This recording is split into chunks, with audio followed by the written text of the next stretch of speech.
आज बनैबा फूलकोबी तरकारी।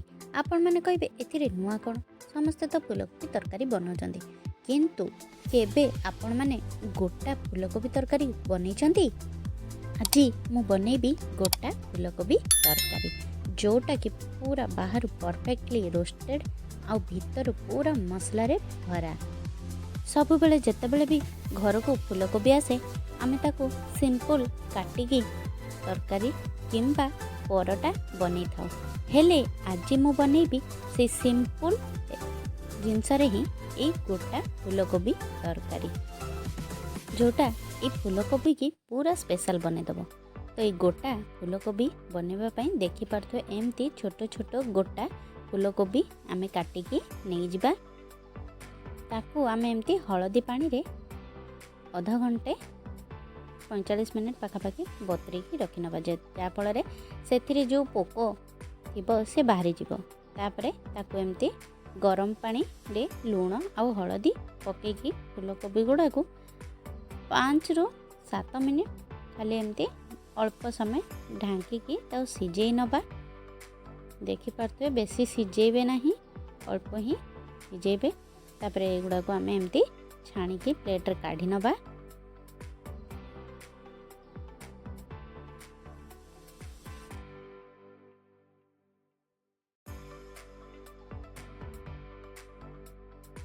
एबे कड़ाई रे तेल गरम करिबा। एबे जो आमे सिझेकी रखिथिलु कोबी ताकू टिके तेल रे एपट सेपट करी टिके भाजी नबा। बेसी भाजीबे नहीं ताकू हल्का ही भाजीबा जेमती कोबीर जो पानी गुड़ा मरी जीवो ड्राए हो जीवो से भलिया भाजीबा। बेसी भाजीबा नहीं। तापरे से कड़ारे आउ टिके तेल नहीं जीवा। एबे तेल गरम हो गला परे गोटा मसला जीरा सुखिला लंका तेजपत्र अळीच डालचीनी एमती सबू गरम मसला नहीं जिबा। एबे एथिरे लंका गुंड पानी करिकी ताको एमती नहीं जाइचु। एबे एथिरे दे देबा पियाज बटा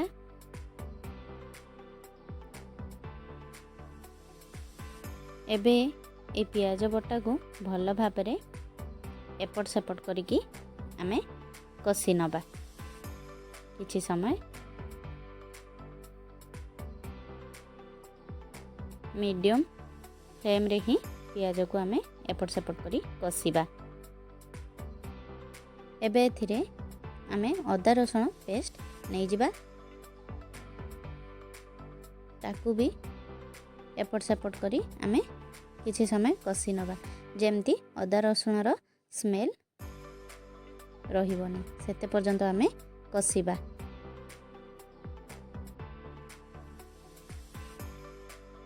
एबे एथिरे आमे बाटिकी रखिथिलु गोटे टमाटो ताकू नहीं जिबा। तापरे ताकू मध्य कसी नबा।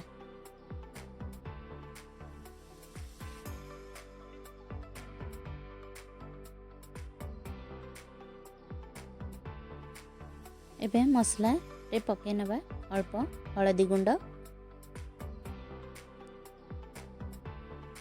अल्प जीरा गुंड अल्प धनिया गुंड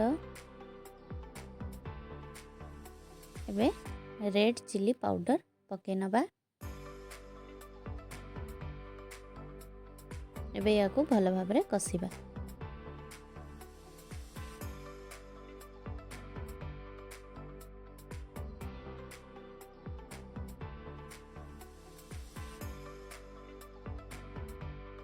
एबे एथिरे पके नबा अल्प चिकन मसला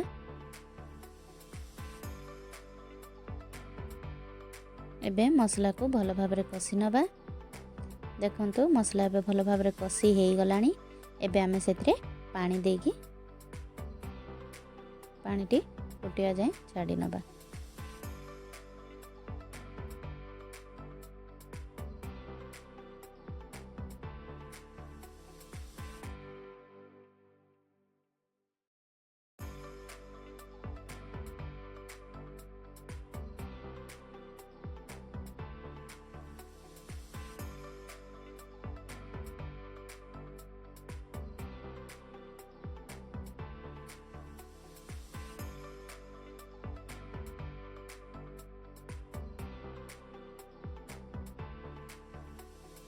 ଏବେ ପାଣି ଭଲ ଭାବରେ ଫୁଟି ଆସିଲାଣି।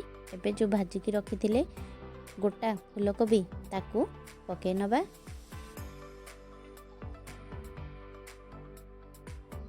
ବେଶୀ ପାଣି ଦେବା ନାହିଁ, ଆମେ ଯେହେତୁ ଏଟା ଗ୍ରେଭି ରଖିବା ତ ଗ୍ରେଭି ମାପରେ ହିଁ ପାଣି ନେବା।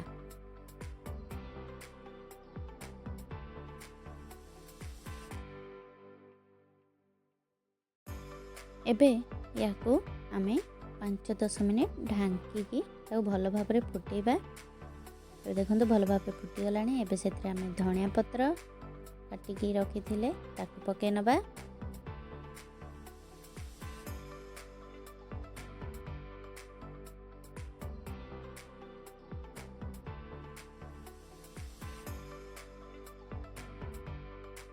ଏବେ ଏଥିରେ ଗରମ ମସଲା ପକାଇ ନେବା।